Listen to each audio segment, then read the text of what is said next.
उलमा और किराम बैठा आहिनि गलत ॻाल्हि करे कोन थींदी क़बर में पुछा कयो आलिमन खां त नमाज़ जी पुछा आहे क़बर जे अंदरि साईं अली गोहर नमाज़ जी पुछा आहे क़बर में सवाल ई टे देखा ही कान सवाल टे आहिनि मन रब्बू का रब्बू कहिड़ो अथई तबलीग कई सॼी उमिरि काछे जे कंधीअ ते काछे जे रस्तनि ते पिटुनि ते वॾा वॾा थेला खणी घुमंदो रहियो तबलीग थो कया तौहीद तौहीद तौहीद अल्लाह रब्बुल आलमीन जे दीन जी तबलीग थो कया इन मुल्ला खां पुछा कर क़बर में तोखे जे नबी जे नाले ते छॾियो वेंदो अल्लाह जे नाले ते बि मलाइक छॾीनि कोन था पहिरों सवाल था पुछनि मन रब्बू का रब कहिड़ो अथई माण्हू जवाबु ॾींदो रब्बी अल्लाह रब मुंहिंजो अल्लाह या बाबा हाणे छॾियो भला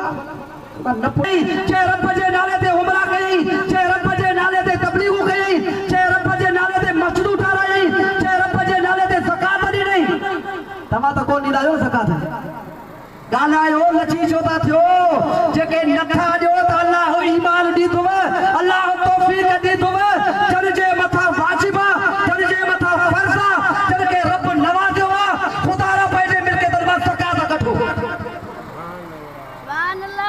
जे ज़कात न ॾींदो इहा ई दौलत क़बर में तव्हांखे लॻी थी नाग बणिजी लॻी थी इहा ई दौलत ऐं हिते बि लॻी थी आहे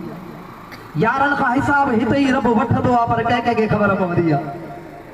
ज़कात जेकॾहिं तूं सिधे तरीक़े सां न ॾी त अल्लाह रब्बुल आलमीन पंहिंजे हिसाब सां कढाईंदो आहे कंहिंखां बीमारी जी हालत में कंहिंखां चोरीअ जी हालत में कंहिंखां कहिड़े तरीक़े सां कंहिंखां उन्हनि खे ख़बर आहे त रजुल छा खे चयो वेंदो आहे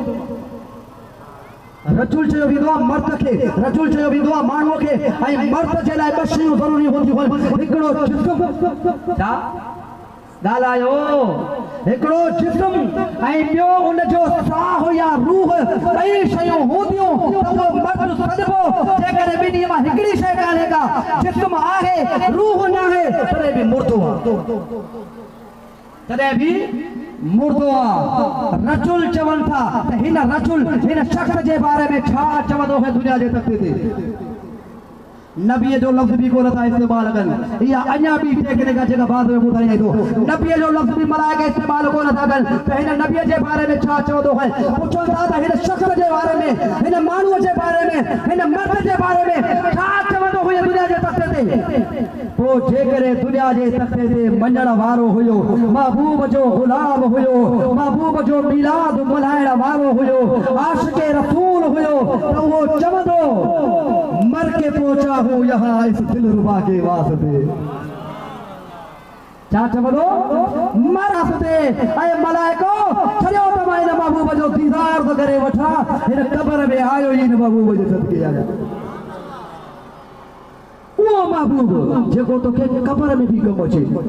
नमाज़ तोखे क़बर में कमु कान्हे ईंदी नमाज़ जी पुछाई कान्हे ज़कात जी पुछाई कान्हे हज जी पुछाई कान्हे उम्रे जी पुछाई कान्हे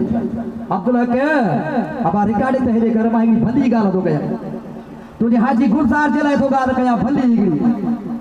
खैरनि सां हाणे जवाबु न ॾींदा सभई चुप थी वेंदा मां ॻाल्हि कंदो हा थोरी गौरी हक़ सच वारी ॻाल्हि हूंदी पोइ कंहिंखे